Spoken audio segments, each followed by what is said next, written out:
Olá, voltamos para mais um trecho do livro Revolução Familiar, do Dr. Daisaki Kida. O subtítulo: Como ser uma dona de casa de sabedoria. Se a família for pacífica e feliz, cada membro se tornará cooperativo na sociedade. Ao contrário, entretanto, os membros de uma família infeliz e dissoluta estão propensos a tornarem-se rebeldes, irresponsáveis e antagonistas em relação à sociedade. Cada família é um segmento da sociedade. Por esta razão, não podemos ter uma sociedade pacífica até que estabeleçamos a paz em nossos lares. Isto é prontamente compreensível quando vemos as eleições presidenciais nos Estados Unidos, onde há uma grande importância voltada para a vida familiar dos candidatos. É óbvio que um país pacífico é previsto de um candidato que vive numa família pacífica. Na China antiga, o rei Genzo de To causou uma guerra interna e levou o poder da China a ser destruído quando foi dominado pelos encantos da rainha You. Este é um exemplo preciso de como as ruínas da vida familiar podem ocasionar a queda de uma nação. Napoleão não foi feliz em sua vida familiar.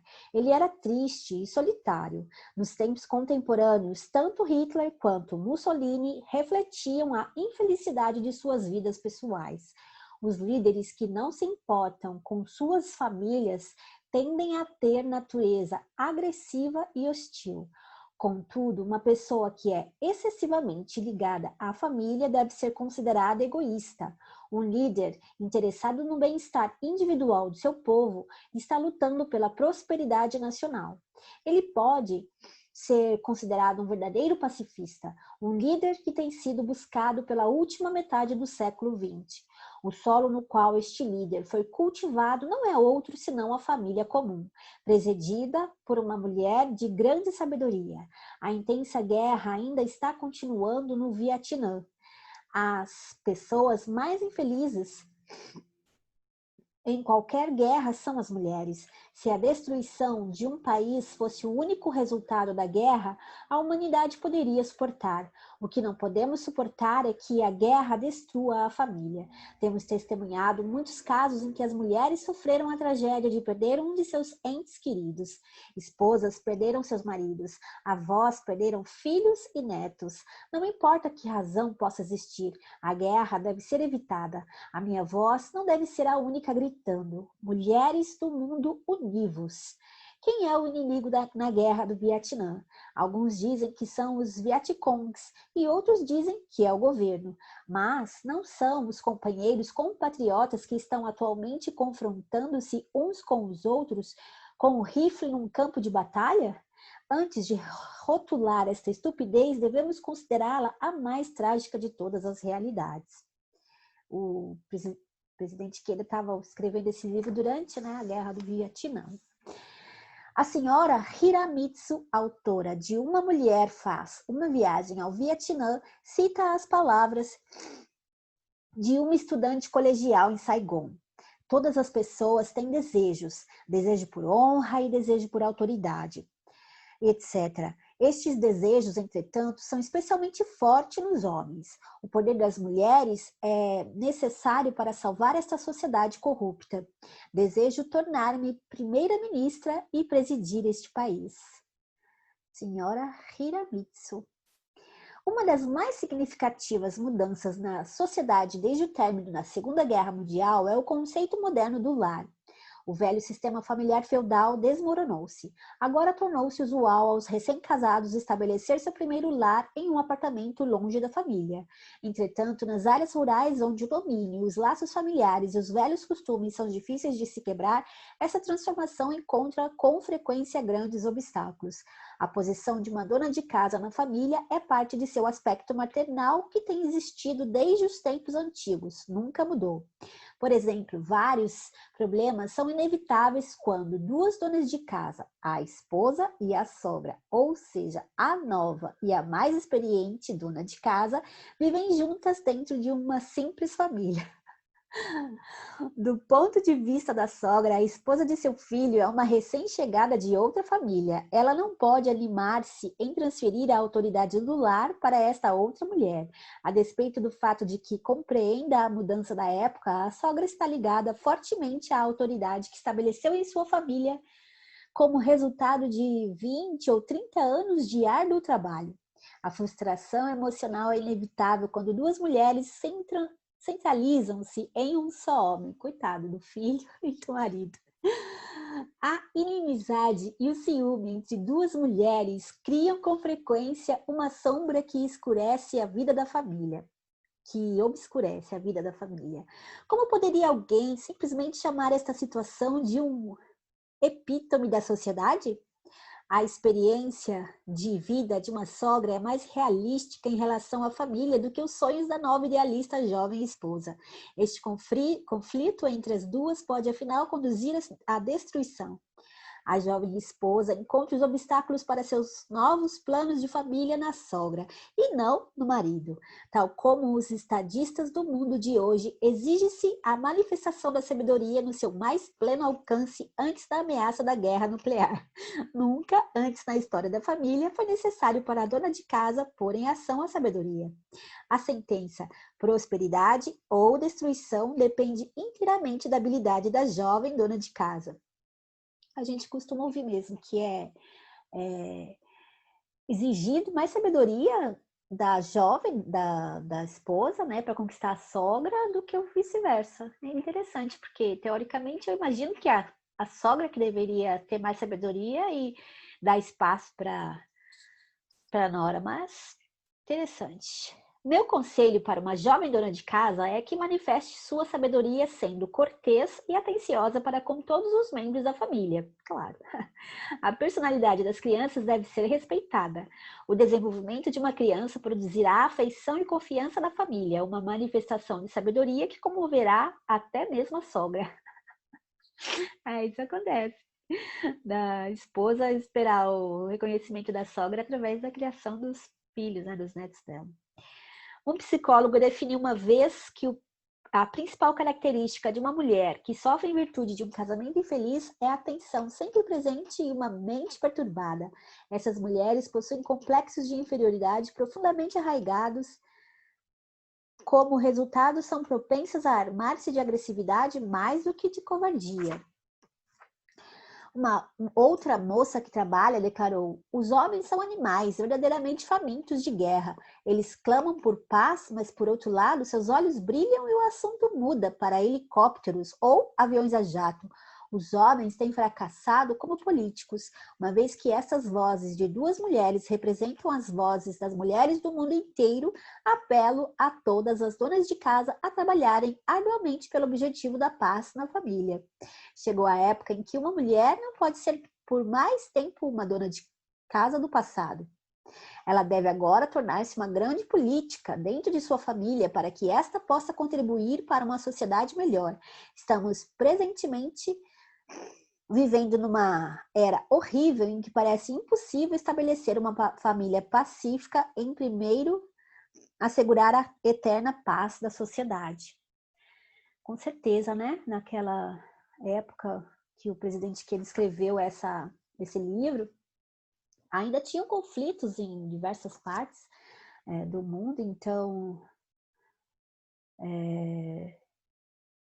era difícil de imaginar que não haveria mais outras guerras de tamanho proporcional, né? Vamos em frente com mais um capítulo. Viver uma atmosfera refrescante. O casamento através da compreensão mútua. Tóquio tem muitos hotéis importantes, os quais são apropriados para a recepção de casamentos de qualquer casal feliz. No centro de um pródigo salão de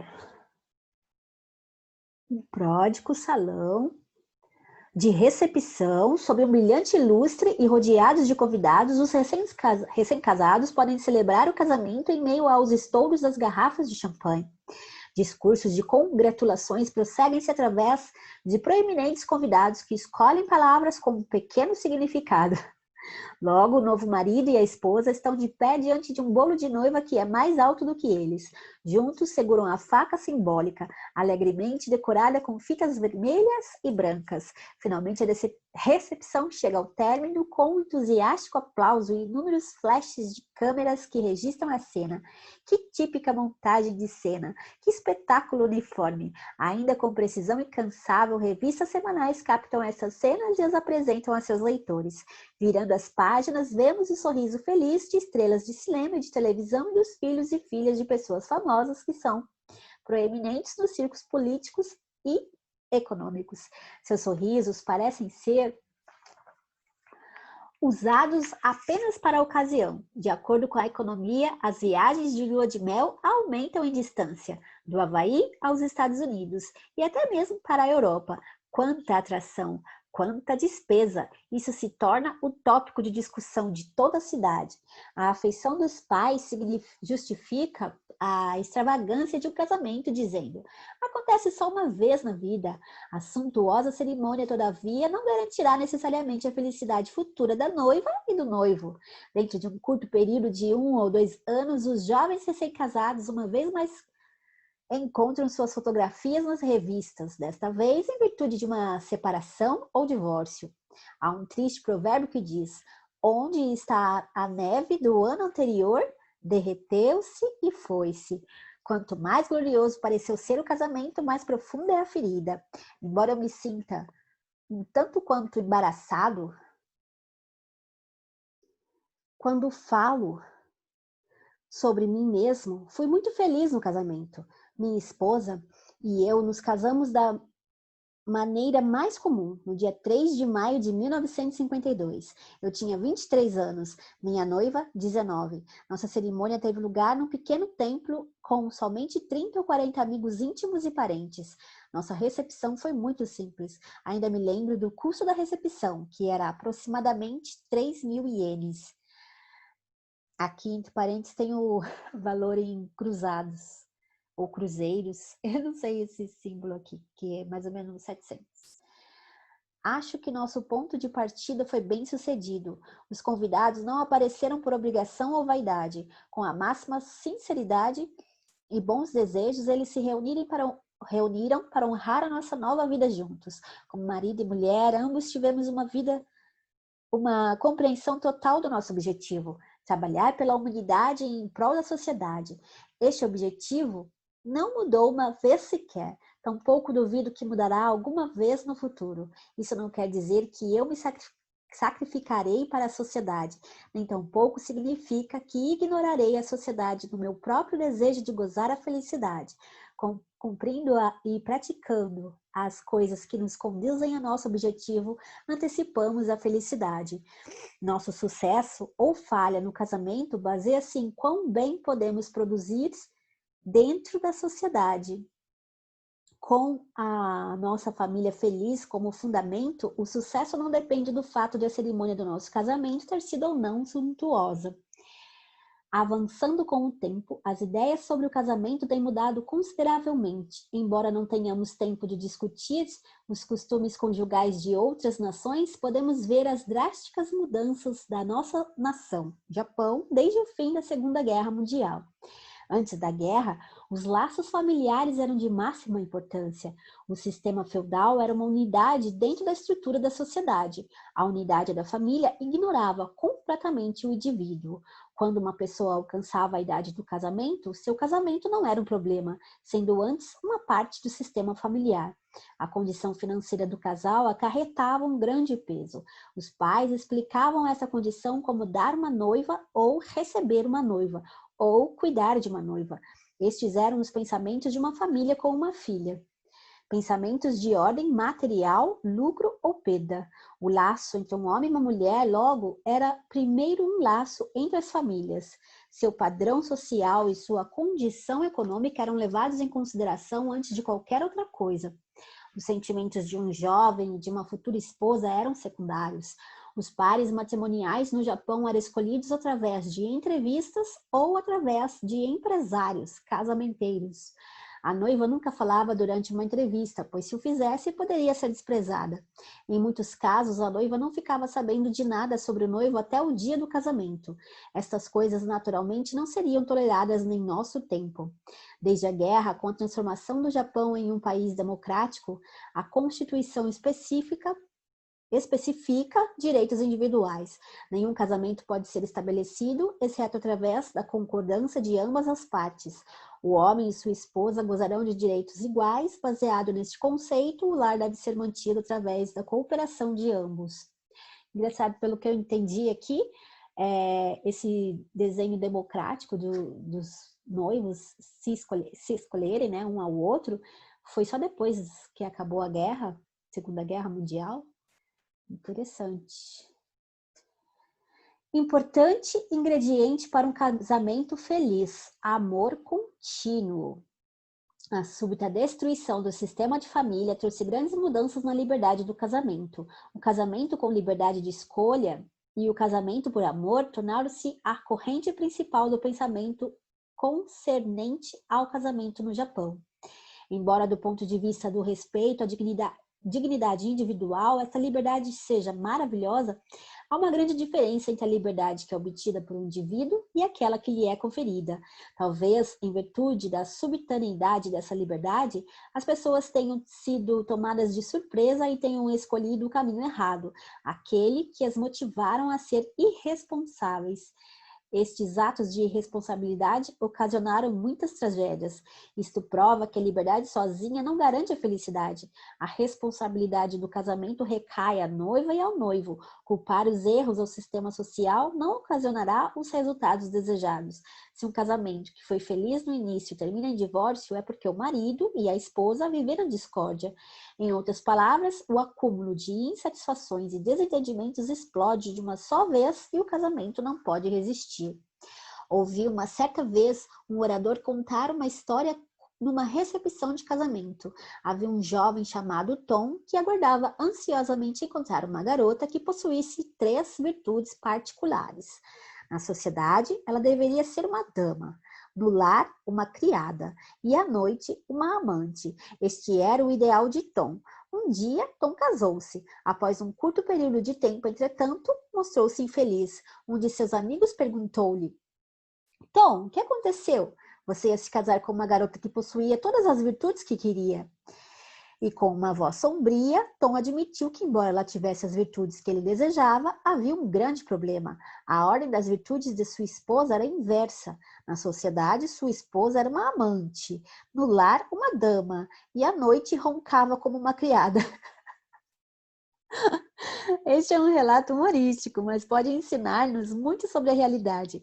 Devemos compreender que a vida conjugal é a verdadeira vida de um homem e uma mulher, despida de toda a vaidade. Portanto, se tentarmos basear tudo somente nas aparências exteriores, nós falharemos. Casar-nos como resultado de um impulso imprudente é somente criar uma causa para o divórcio. O cérebro autor-mulher previne seus leitores. As pessoas, na maioria dos casos, lamentam casamentos precipitados por toda a vida. Relembrando a vida de mulher, encontramos um significado mais profundo em suas palavras. Essencialmente, a responsabilidade do casamento compete à noiva e ao noivo. Embora reivindiquemos que o amor é a base para um casamento iminente, não devemos ser precipitados demais em valorizar este amor. Muitas pessoas sentem que a idade de uma mulher é uma das principais considerações no casamento. A idade aumentou hoje em relação àquilo que era no passado. A ansiedade parental em ver suas filhas estabelecidas na vida, uma vez acentuou este conceito de uma idade matrimonial. Hoje devemos levar em consideração que a idade não pode ser um elemento decisivo para determinar a felicidade de um casamento. Apesar de a sociedade reclamar que algumas mulheres estão se casando um pouco tarde na vida, há muitos exemplos em que casamentos tardios revelaram-se notavelmente bem. A maioria das pessoas diz que um ingrediente importante para um casamento é o amor. Em um sentido, elas estão certas. O amor sozinho, contudo, contém certos ingredientes que o mudam em ódio. Quando consideramos seriamente essa declaração, compreendemos que o amor sugere algo muito ameaçador e trágico. O namoro cresce vivamente enquanto o amor entrelaça um ao outro. Stendhal descreveu o namoro como algo parecido com a cristalização do amor. Stendhal é um novelista francês. À medida que o amor cresce e este estágio, contudo, existe ao mesmo tempo uma mudança do próprio conceito de beleza, tal como um rosto cheio de sinais pode parecer a um apaixonado um sorriso realçado por covinhas. Namoro em virtude de sua própria natureza impossibilita o namorado de ver a sua bem-amada de maneira objetiva. O amor exaltado, entretanto, não é a chave para um casamento feliz. O ingrediente mais importante no casamento é o amor que continua por 20 ou 30 anos e mais. Muitas condições devem contribuir para manter este amor contínuo. Saúde, habilidade para concretizar as metas futuras e potencialidade da vida diária não podem ser negligenciadas. Nos anos recentes, os problemas inerentes aos casos de divórcio têm sido um tópico de discussões. Embora o aumento da marcha do divórcio seja lamentável, restrições para proibir o divórcio, como aquelas impostas pelo catolicismo, estão sujeitas a infringir os direitos humanos. Os casamentos, contudo, são controlados pelas leis morais tradicionais, pelas leis e morais tradicionais. Do ponto de vista das mudanças sociais, não devemos ignorar a realidade. Por exemplo, nossa sociedade contemporânea aceita a estrutura social de monogamia, mas uma geração atrás, a poligamia era geralmente aceita neste país, o Japão. A prevalência ou a liberdade do divórcio hoje não eliminou a tragédia dos casamentos infelizes. Ao contrário, parece significar que mais número de pessoas obtém liberdade para magoar-se. Altas considerações, né, sobre o envolvimento de relação de marido e mulher, né, que antigamente a mulher se submetia a toda a constituição da sociedade, assim, sem muita argumentação e tudo, mas aí conforme foi passando, né, que a liberdade, ainda mais nessa época que o presidente escreveu esse livro, já lá anos 70, Liberação da Mulher, então natural que nesses últimos 50 anos aí que já se passou praticamente, muita coisa tenha mudado, né? E o importante é que não mude a vontade da mulher sustentar seu lar e fazer do seu lar uma célula da sociedade onde tenha muita paz, muita harmonia, onde se estabeleça realmente o ser humano como deve ser, com toda a amplitude da palavra humano. Então, eu vou parando por aqui hoje. Amanhã eu volto com mais um pouco da leitura desse livro maravilhoso do presidente Queda, escrito em 1975. Até mais!